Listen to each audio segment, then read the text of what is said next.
ఓం శ్రీ గురుభ్యో నమ. శ్రీ గురుదత్త, జై గురుదత్త. అందరికీ ఆహ్వానము. శ్రీ గురుదత్తాత్రేయ ఆశ్రమ వ్యవస్థాపకురాలు శ్రీ శ్రీ శ్రీ పతాజీ నాగమాంబ గారి 27వ ఆరాధన మహోత్సవములు 25/12/25 గురువారం జరుగును. గురు సాంప్రదాయ పెద్దలకు, శిష్యులకు, భక్తులకు అందరికీ ఇదే మా ఆహ్వానం.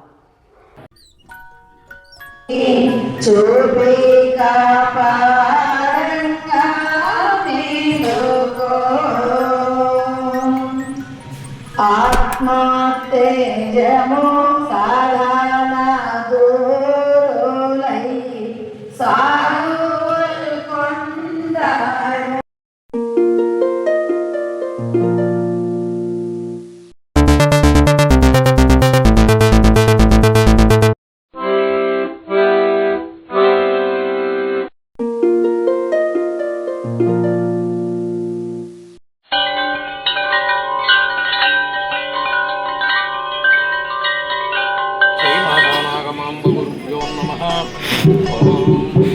దత్తాత్రేయ సమారంభా దత్తరామావధూతమధ్యమాం సదానందనాగమాంబ పర్యంతం వందే పరంపరాం. హరి ఓం. అందరూ ఓంకారం చేయండి. హరి ఓం.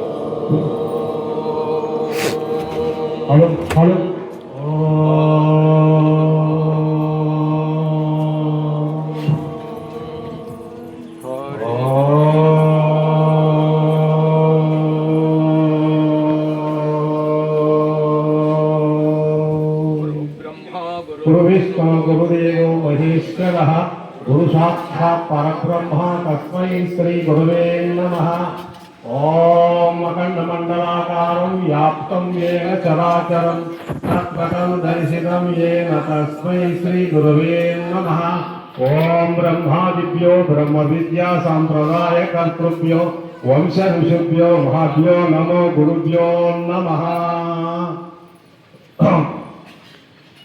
ప్రణవ పతాక ఆవిష్కరణ జరగబోతున్నది. పరిసరాల్లో ఉన్నటువంటి స్వామిజులు, భక్తులు, అభిమానులు అందరూ కూడా వచ్చేసి ఈ యొక్క ప్రణవ పరబ్రహ్మ స్వరూపమైనటువంటి ప్రణవ పతాకాన్ని ఆవిష్కరిస్తున్నాము. మరి ఆ యొక్క జెండాకు కృతజ్ఞత భావంగా ఒక కీర్తన కూడా తెలియజేసుకుంటున్నాము. అందరూ సావధాన చిత్తులై ఆలకిస్తారని మనం చేస్తున్నాము. ఎక్కరా జెండా ఎక్కరా వేదాంత సభలో, ఎక్కరా జెండా ఎక్కరా, ఎక్కరా వేదాంత సభలో వేద సారాతీత మెదిగి సత్తులు ఎలుగబాసిన సాధులెప్పుడు కొట్టబోరని. ఎక్కరా జెండా ఎక్కరా వేదాంత సభలో, ఎక్కరా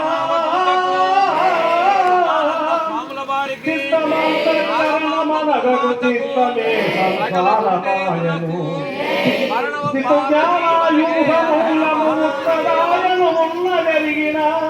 ఎత్తరా జెండా ఎత్తరా వేదాంత సభలో, ఎత్తరా జెండా ఎత్తరా. మాత పితరులు భార్య బిడ్డలు చరణగల శుక్రము శోణితం విధి రోతమూత్ర స్థలమునందున నూతి కల్మషమైన తనువుకు జాతి గుణమ. ఎత్తరా వేదాంత సభలో మంత్రహయలట యోగ ముద్రలు తంత్ర జపములు వాసనములు తంత్రముల వీతాను చేత తన్మయమున తానిలేనని.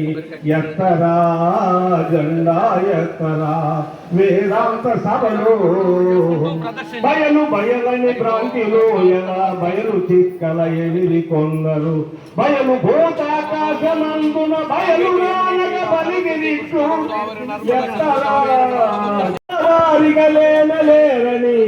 ఎత్తరా జెండా ఎత్తరా వేదాంత సభలో. తొక్క మగు గురు శుద్ధి పూర్ణము సుఖరహితము లెక్క శూన్యము. నిక్కమని నారాయణాచుడు ఎక్కువని దాటించ జగమున. ఎత్తరా జెండా ఎత్తరా వేదాంత సభలో ఎత్తరా జెండా ఎత్తరా. పతాక ఆవిష్కరణకు జై. ఓంకార జెండాకు, ఓంకార జెండాకు. శ్రీ శ్రీ గురుదత్త నామాల బ్రతకు, శ్రీ శ్రీ శ్రీ సతానంద స్వాముల వారికి, శ్రీ శ్రీ శ్రీ మాతాజీ నాగమాంబకు, ఆయన పార్వతీపదే.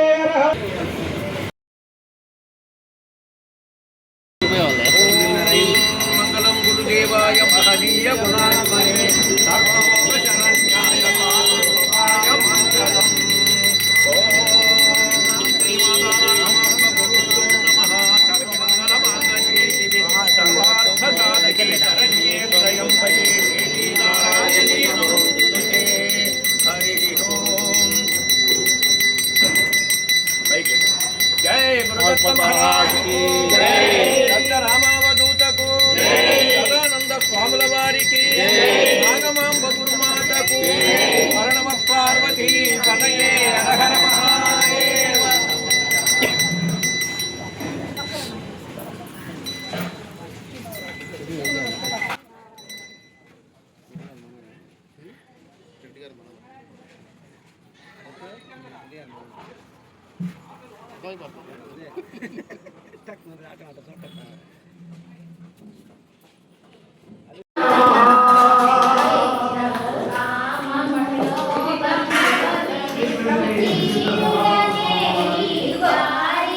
కార్యక్రమానికి పెద్దగా ఉండి గురువుగా ఉండి ఈ కార్యక్రమం చేస్తున్నారు.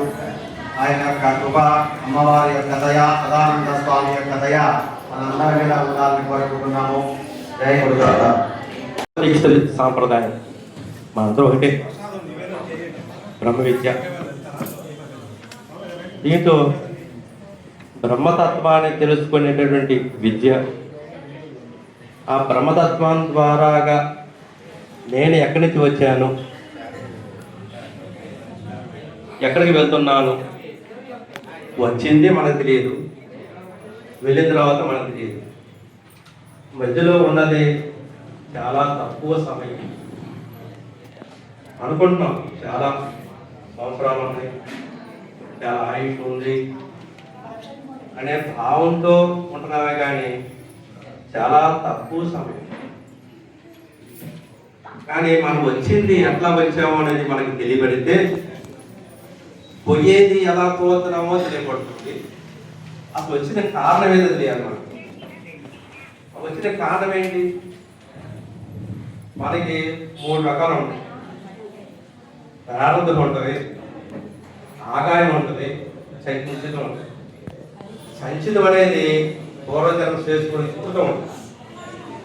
ఆ సుకృతం వల్ల కొంత ప్రారంభాన్ని తీసుకొని తండ్రి గర్భంలో వచ్చి తల్లి గర్భంలోకి వస్తాం. అందరూ దేవుడు కూడా తల్లి లేదే జన్మ లేదు. ఆ వచ్చిన విధానాన్ని ఏం తెలుసుకోగలిగితే, ఆ వచ్చిన తర్వాత భగవంతుడు ఎక్కడుంటాడు, ఏం చేస్తాడు అనేది తెలుసుకోవాలంటే ముందు నేను నా గురించి తెలుసుకోవాలి. నా గురించి తెలుసుకోవాలంటే నేను అనేటువంటి తత్వం, ఆ నేను తత్వం ఎక్కడి నుంచి వచ్చింది? నాకు ముందు ఏముంది? బ్రహ్మాండం ఉంది. ఆ బ్రహ్మాండానికి అంటే పృథ్వీ పంచభూతము, ఆ పృథ్వీ పంచభూతము పైన ఉన్నది అధిష్టానం బ్రహ్మ అంటారు. దాని నుంచి కిందకి వచ్చాం. ఎక్కడికి వచ్చాం అంటే ఒక కొండ మీద శిఖరం మీద ఉన్న ఒక గులకి రాయి జారితే అది ఒకటే జారలేదు. దాంతో ఒక రాయి తగులుకుంటూ కిందకు వచ్చి ఒక పెద్ద కొండ జారేది. ఆ కొట్టే ఇంద్రియాలు, స్థూల దేహము, శరీరము, కామ శరీరం, మహాకారం, 4 శరీరాలు ఉంటాయి. ఒక శరీరం అనుకుంటుంది. ఈ శరీరం చూస్తే స్థూల శరీరం అనుకుంటుంది. దీని లోపల ఇంకో శరీరం ఉంది, దాని లోపల ఇంకో శరీరం ఉంది, దాని లోపల ఇంకో శరీరం. ఇది ఎలాంటిది? పిల్లలకి బాక్స్ కట్టి టిఫిన్ క్యారీ చేయాలి. ఈ యొక్క స్థూల శరీరం చూసుకొని మనం అందంగా ఉన్నాం, మనం చూసుకుంటాం. కానీ ఈ స్థూల శరీరం రకాల సూక్ష్మ శరీరం, ఆ సూక్ష్మను తెలుసుకోవడానికి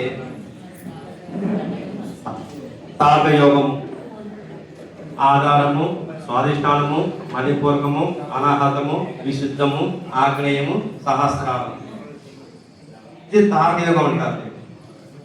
ఈ తారక యోగం ముందు స్థూల శరీరం ఏర్పడింది. ఇది ప్రమాణ పంచకం నుంచి పిండాల పంచకం వస్తుంది. ఈ పిండాల పంచకం నుంచి తారక యోగం. ఈ తారక యోగం నుంచి వచ్చినటువంటి విధానం జీవ చైతన్యము, ఇంద్రియాలు ఎలా పనిచేస్తున్నవి, ఎలా ఏర్పడినవి. దాని తర్వాత వచ్చినది ప్రాణచలనము, దానిపైన ఉన్నది ప్రత్యేగాత్మ, మహావాక్యం. ఇలా సిలబస్ ఉంది, ఒక క్రమ పద్ధతి ఉంది. నేను తెలుసుకునేటువంటి నేను అనేటువంటి తెలుసుకోవడానికి యాత్రలు వెళ్ళి నదులు మునిగి సముద్ర స్నానం చేసి తెలుసుకునేది కాదు. గురువు దగ్గరికి వెళ్ళి సాంప్రదాయ పద్ధతులు అండి, గురువు దగ్గర ఉపదేశం పొందితే ఆ ఉపదేశం ప్రకారంగా ఆ మంత్రశక్తి, ఆ గురువు ద్వారా ఉన్న మంత్రశక్తి కొంత ప్రవేశపెడతారు. అందుకు ముందు ఇది మాంసం శరీరం, ఇది తల్లి గర్భం నుంచి వచ్చిన తర్వాత మాంసం శరీరం. ఈ మాంస శరీరం మంత్ర శరీరంగా మారాలి. ఆ మంత్ర శరీరంగా మారాలంటే గురు ఉపదేశం కావాలి. ఆ గురువు కూడా ఉపదేశం ఎలా చేస్తాడు? గురు మంత్రం అంటే మంత్రం, ఏ మంత్రమైనా గురువు నోటి ద్వారా వచ్చిన గురు మంత్రం. ఆ మంత్రం కూడా ఆయన ఉపాసించి ఆ మంత్రాధిష్టాన దేవత అనుగ్రహం ద్వారాగా సహస్రాలలో ఈ మంత్రాన్ని నిక్షిప్త చేసి శివుడి ద్వారాగా కాళేశ్వర ద్వారా. అంతకుముందు ఇది బొగ్గులు, కొంపటిలో ఒక బొగ్గులు పెడితే బొగ్గులు అవి, దాంట్లో ఒక నుప్పు రవ్వ అనేది గురువు గారి మంత్రం ఉపదేశిస్తే ఆ మంత్రాన్ని తెల్లవారుజాము నుంచి ఎప్పుడు అదే ప్రకారం అనుకుంటూ ఉంటే ఆ నొప్పుని ఈ బొగ్గులు కూడా నొప్పు కణాలుగా మార్చేటువంటి విధానం ఉంటే అప్పుడు ఈ మంత్ర శరీరం అవుతుంది. మాంసం శరీరం వల్ల మంత్ర శరీరం అవుతుంది. ఆ మంత్ర శరీరమే స్థూల శరీరము, సూక్ష్మ శరీరము, కాల శరీరం, మహాకాల శరీరం, కొన్ని ఈ 4 శరీరాలు కాదు, ఒకటే శరీరము అనేటువంటి తెలియబడినప్పుడు అప్పుడు నేననే తత్వం తెలియబడుతుంది. అప్పుడు నేనంత తత్వం తెలిసిన తర్వాత అప్పుడు భగవంతుడు ఎక్కడున్నాడు, ఏం చేస్తున్నాడు, ఎలా ఉన్నాడు అనేది తెలియబడితే అప్పుడు ఆ భగవంతుడికి నేను లేదా ఒకట అని తెలియబడితే అప్పుడు తెలుసుకునే విధానం ఉంటే ఆ తెలుసుకునే విధానం గురువుల ద్వారాగా చెబుతుంటే అప్పుడు దాన్ని తెలుసుకునే విధానాన్ని చెప్పిన విధానం ఇది బ్రహ్మ విద్య అంటారు. అది శిష్యుడి యొక్క సాధన మీద, దీక్ష మీద, పూర్వజన సుకృతం మీద ఆధారపడి ఉంటుంది. ఇదంతా బ్రహ్మ విద్య. అన్ని బ్రహ్మలు చాలా ఉన్నాయి, 32 బ్రహ్మ విద్యలు ఉన్నాయి, 64 కామ విద్యలు ఉన్నాయి. ఈ 32 బ్రహ్మ విద్యలో ఆఖరిది నేనైనా తత్వాన్ని తెలుసుకునేటువంటి విధానం. నేను ఒక తత్వం తెలుసుకోబడితే ఆ బ్రహ్మతత్వం తెలుసుకున్నట్టు. ఇప్పుడు కింద ఉన్నటువంటి ఆ పైన శిఖరం మీద ఉన్నటువంటి జారిపడిన చిన్న రాయి ఈ కింద ఉన్న గుట్టలో జారిపోయిన దాన్ని ఆ శిఖరం మీద చేర్చడం లాంటిది ఈ నేనే తత్వం. ఇప్పుడు మనం ఎక్కడికి వచ్చాము? ఆ పైన ఉన్నది అధిష్టాన బ్రహ్మం చేత నుంచి పంచిపోతుంది కలిసిపోయి ఆ పంచిపోతుంది పురిజాతి పంచిపోతుంది కదా అన్న ఓషధకు మారి ఆ ఓషధ ద్వారా తండ్రి తిన్న అన్నం ద్వారాగా తల్లి గర్భం చేరి ఆ తల్లి గర్భం చేరిన 9 మాసాల 20 రోజులు ఉండి వేడికి వస్తే అప్పుడు పిండం అంటారు, అందాక అండం అంటారు దాన్ని, అలా బ్రహ్మాండం అంటారు దాన్ని. ఈ పిండానంలో ఉన్న నేను అనేటువంటి చిన్న సూక్ష్మంగా ఉన్నది, అది నేనే తెలియపడు. ఆ నేను తెలుసుకోవడానికి ఈ గురువు గారి ద్వారా తెలుసుకునే బ్రహ్మ విద్య. ఇది గురువు ద్వారా తెలుసుకోవాల్సిన విద్య. ఇది సాంప్రదాయ పద్ధతి తెలుసుకునే విద్య కాబట్టి, ఈ గురువు ద్వారా తెలుసుకునే విద్య కాబట్టి తెలుసుకునే చెప్పారు. జయ శ్రీ సద్గురు మహారాజ్. జై విష్ణు గారు ఇక్కడ అందము అని ఇది ఉత్పత్తి అవుతున్నది, ఇలా వచ్చి ఉన్నది. ఇప్పుడు ఇలా వ్యవహరిస్తున్నాను. ఆ తర్వాత మళ్ళీ కొంతకాలానికి ఉండదు. ఇది కానీ ఉండగానే మనము తెలుసు మనం ఎలా వచ్చాము ఎలా పోతున్నాము అని తెలుసుకోవడమే ముందు ప్రధానం. అట్లా తెలియబడితేనే జ్ఞానం కలుగుతుంది. అంతేగాని కొన్ని శాస్త్రాలు చదువు అదో ఇదో కొన్ని యొక్క సందేశాలు ఇచ్చినంత మాత్రాన కాదు. ఈ యొక్క పుట్టుట గిట్టుట ఈ రెండు రహస్యం తెలిస్తే జన్మ రాహిత్యం అని భగవద్గీతలో ప్రత్యేకంగా చెప్పాడు. జన్మ కర్మచ మే దివ్య ఏవం యో ఏక్తి తత్వతః త్వక్వా దేహం పునర్జన్మ నైతి మామేతి సో అర్జున. జన్మను కర్మను మధ్యలో ఒక దివ్యత్వం ఆడిస్తుందంట. మనం మధ్యలో ఒక దివ్యత్వం దాగి ఉంది, అది ఆడిస్తా ఉంది. ఆ రహస్యం నీకు తెలిస్తే జన్మ రాహిత్యం అవుతుంది నీకు. అందుకనే జన్మ కర్మలు తెలిస్తే ఈ రెండుకు కారణం ఏమై ఉంది.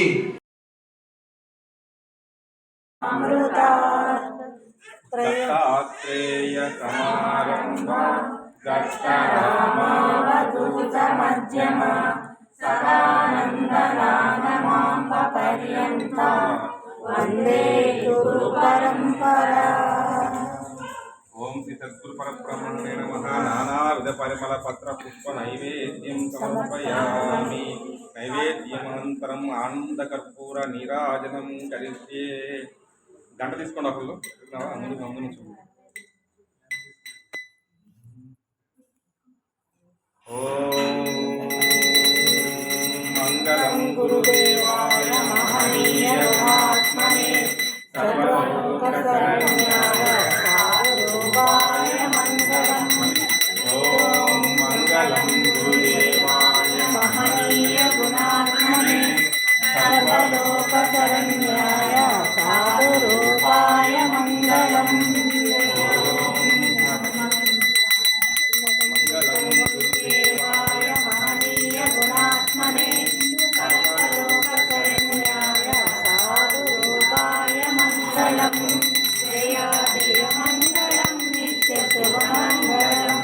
జయ జయ మంగళం నిత్య శుభమంగళం.